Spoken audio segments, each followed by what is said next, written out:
Here it is. Here's the finished product. This is what it was all about.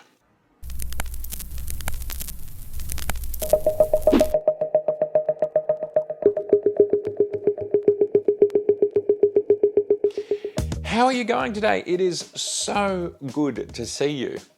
Today, I want to share with you the journey of my 2020 calendar and how it came about and how I chose the images and how did I edit the images. Now, my photography began in the 80s and the 90s where editing an image was something that was quite difficult to do.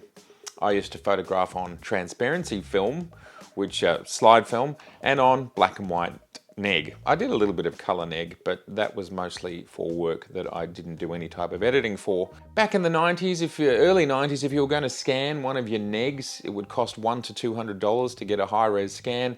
You'd bring it into a very early version of Photoshop, like version 1, 2, or 3. I started at version 1 a very long time ago. It didn't do much of what it does today, but it was there. But it was a very expensive process. And actually, the way I wanted to photograph the world is I wanted to portray it as I saw it on the day. I didn't want to make lots of adjustments to it. I wanted the process and the art and the technique and the craft of photography to be what can I achieve in the moment that I take the photograph. So that's where I started, and really that was the first 15 years of my career before digital came along. And I'd love to take you through the 2020 calendar. How did I choose these images? How did I edit them? How did we get to this point?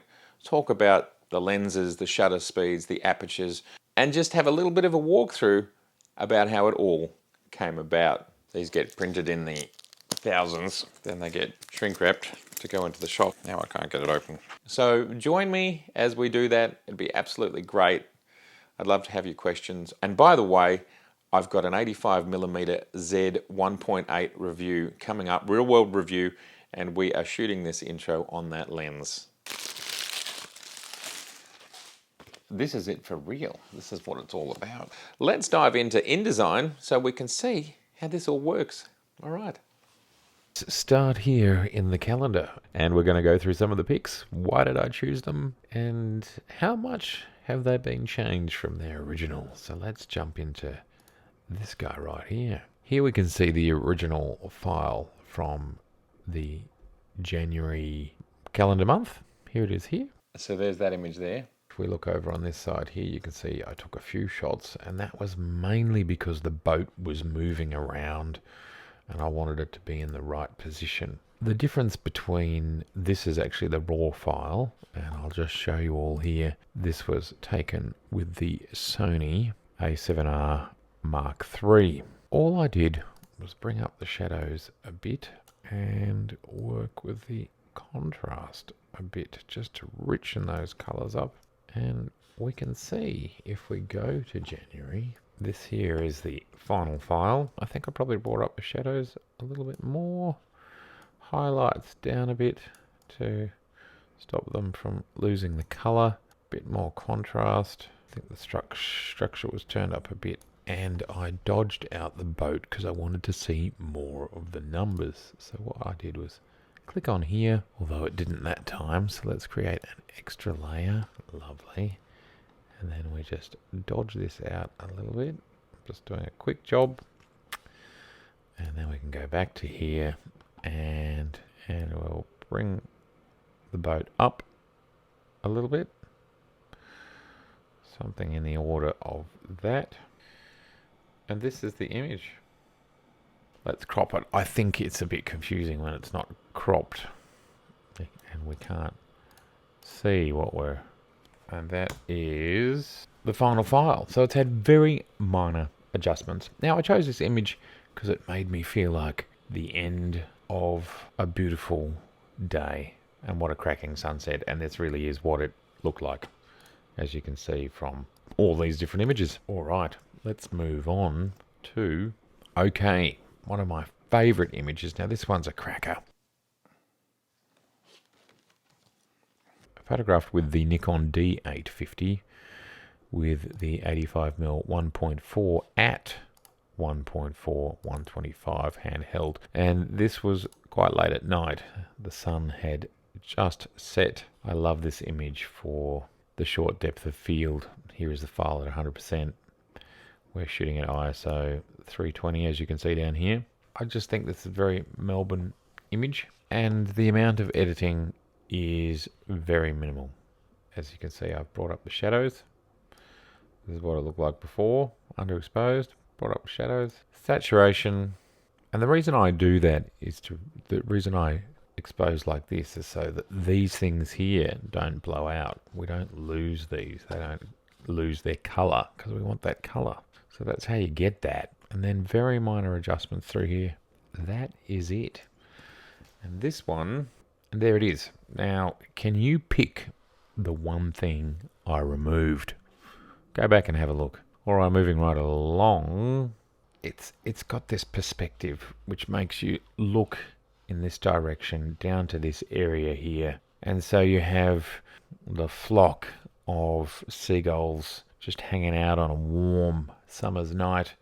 You have this beautiful glowing city skyline, which of course the human eye has this capacity to completely understand and render what's back there, even so it's out of focus. And that's something I love about short depth of field and bokeh, is the fact that something can be completely out of focus, like this is here in the background. All the stuff here is out of focus, yet we fully understand what it is. But it's soft, and it's something in photography can sometimes be too sharp, which is why I often shoot short depth of field. And then the story that I want to tell, which is just about these textures and patterns and this flock of seagulls and these birds here, that's in sharp focus. But the rest of it is telling its story. It's nice and colourful. We can tell it's nighttime because the ambient lighting is coming up. It's quite bright. Yeah, this is just a very Melbourne image, a very evocative image. Tell me what you think. What do you think of this image? Anyway, there it is, the real deal. This is actually making something that I sell in shops. It hangs on walls. People have it. How many would have I made? Over 100,000 calendars in my career. Now, there were a few images from this catalogue which almost made the cut. This one, which I really loved. The one we finally went with was this one here. We can see that there hasn't really been a lot of adjustment to this one. I brought up the shadows a bit. If we go back to where it was, I just felt that was a bit too dark, a bit too foreboding. Bring them up a bit so we can see the foreground, we can see what's going on, and increase the contrast so that everything stands out a bit more powerfully. If we go back to where it was, this was a foggy day. It just doesn't have that richness that a bit of contrast gives us. They're the decisions I made. We can see they're pretty minor. Brought up the clarity a little bit as well, because that just makes things a little bit sharper. And this image is, to me, is about the power of man in the landscape. So we've built all of these objects. We've got high tension power lines, a Ferris wheel, a gigantic freeway, and this building here, although the building doesn't appear in the square cropped version, which is what the calendar is. I've been photographing this city for 30 years, producing calendars for almost 20 years, greeting cards for 29 years, so I'm always looking for a new angle and something that I haven't seen captured or photographed before. This is the Docklands part of Melbourne, which is changing. I just love the kind of industrial grunge and the fog and the desolation all happening at once. This city has many shapes, it has many moods, and this is one of them. Let's have a look at it in the calendar. And of course, this is a foggy day, so I made it in winter. And the reason I chose this red here is because it's actually under the Bolte Bridge. That's the file. Tell me what you think. Okay, back to capture one. Next image.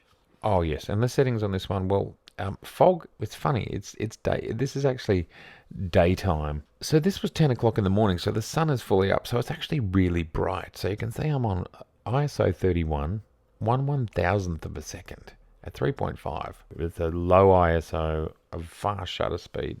So it's actually very bright. You've got to look out for that with fog, because the camera can just look at the clouds and go, oh, it's really bright, and then everything else just gets really dark. And then the finished product. This is how it's done.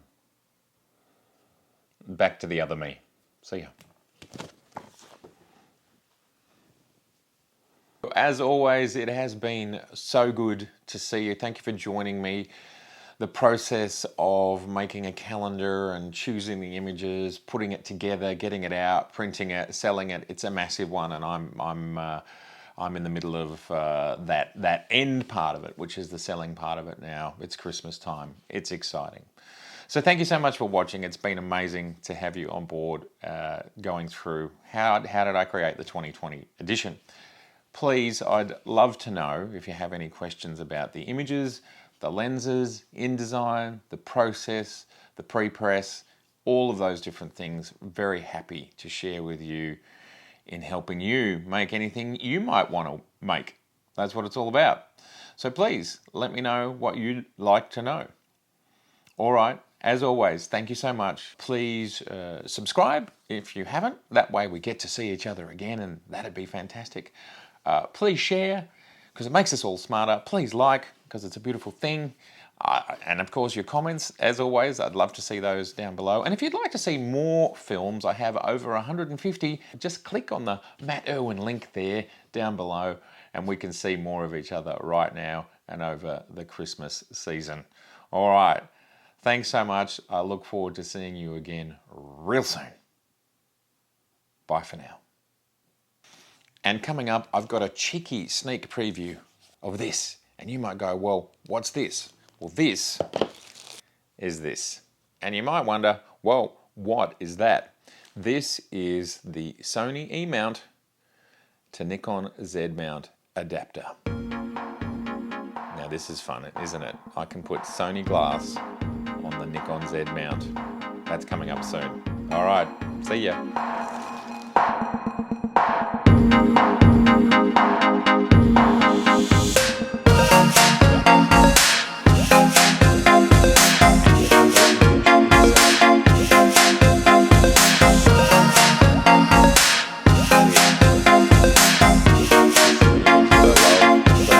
And it's 60 centimeters by 30 centimeters. It's a crop. I have this spare page